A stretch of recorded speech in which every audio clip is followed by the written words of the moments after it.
Hi friends, ಎಲ್ಲರೂ ಹೇಗಿದ್ದೀರಾ? ಚೆನ್ನಾಗಿದ್ದೀರಾ ಅಂದ್ಕೊಂಡಿದ್ದೀನಿ.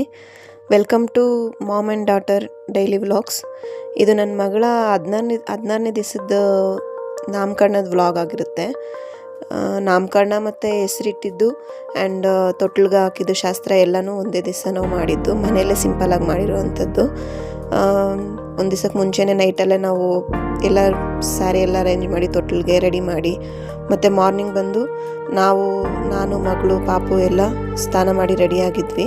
ಪುರೋಹಿತರು ಬಂದು ಮಗುಗೆ ಹೆಸರಿಟ್ಟು ಮನೇಲಿ ಸುತ್ತಕೋದು ಫಂಕ್ಷನ್ ಎಲ್ಲ ಮುಗಿಸಿ, ಆಮೇಲೆ ಅವರೆಲ್ಲ ಪೂಜೆ ಎಲ್ಲ ಮಾಡಿದಾದಮೇಲೆ ಪೂಜೆ ಎಲ್ಲ ಮುಗಿಸ್ಕೊಟ್ಟು ಪುರೋಹಿತರು ಹೋಗಿದ್ದಾದಮೇಲೆ ನಮ್ಮ ಮನೆಯಲ್ಲಿ ಸಿಂಪಲ್ಲಾಗಿ ನಾವು ತೊಟ್ಲಿಗೆ ಮತ್ತು ಮಗುನ ತೊಟ್ಲಿಗೆ ಹಾಕಿ ನಾಮಕರಣ ಶಾಸ್ತ್ರ ಮಾಡಿದ್ವಿ. ಇಲ್ಲಿ ಈಗ ನಮ್ಮ ನಾದಿನಿ ಮತ್ತು ನಮ್ಮ ಅಕ್ಕನ ಮಗಳು ಕಿತ್ತಾಡ್ತಾ ಇದ್ದಾರೆ. ಮಗುನ ನಾನು ತೂಗ್ತೀನಿ ತೊಟ್ಲು, ನೀನು ಮುಟ್ಬೇಡ ಬಿಡು ಅಂತ. ಅವಳು ಕೋಲ್ ತೊಗೊಂಡಿದ್ದಾಳೆ ಹೊಡಿಯೋದಕ್ಕೆ. ನಾನೇ ತೂಗ್ತೀನಿ ಬಿಡು, ನೀನು ಮುಟ್ಬೇಡ ಅಂತ ಹೇಳ್ಬಿಟ್ಟು ಹಠ ಮಾಡ್ತಿದ್ಲು. ಆಮೇಲೆ ಸ್ವಲ್ಪ ಹೊತ್ತಾದಮೇಲೆ ತಟ್ಟೆ ತೊಗೊಂಡಿದ್ದಾಳೆ ಹೊಡಿಯೋದಕ್ಕೆ, ಸೌಂಡ್ ಮಾಡೋದಕ್ಕೆ. ಮಗುಗೆ ಸೌಂಡ್ ಚೆನ್ನಾಗಿ ಕೇಳುತ್ತೆ ಅಂತೇಳ್ಬಿಟ್ಟು ಫೇಸ್ ಹತ್ರ ತೊಗೊಂಡೋಗಿ ಸೌಂಡ್ ಮಾಡ್ತಿದ್ಲು. ಆಮೇಲೆ ಇಲ್ಲ, ಆ ಥರ ಮಾಡಬಾರ್ದು ಅಂತ ಎಷ್ಟು ಹೇಳಿದ್ರು ಅವಳು ಕೇಳ್ತಾ ಇರಲಿಲ್ಲ. ಆಮೇಲೆ ಅವ್ರ ಮಮ್ಮಿ ಬಂದು ದೂರ ಇಟ್ಕೊಂಡು ದೂರ ಇಟ್ಕೊಂಡು ಸೌಂಡ್ ಮಾಡು, ಹತ್ರ ಮಾಡಬಾರ್ದು ಅಂತ ಹೇಳ್ತಿದ್ರು. ಆಮೇಲೆ ಸ್ವಲ್ಪ ಹೊತ್ತು ಅದೇ ರೀತಿ ಆಟ ಆಡ್ತಿದ್ಲು.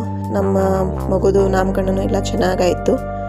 ಮಗುಗೆ ನಾವು ಹೆಸರು ಬಂದು ತನುಶ್ರೀ ಅಂತ ಇಟ್ಟಿದ್ದೀವಿ.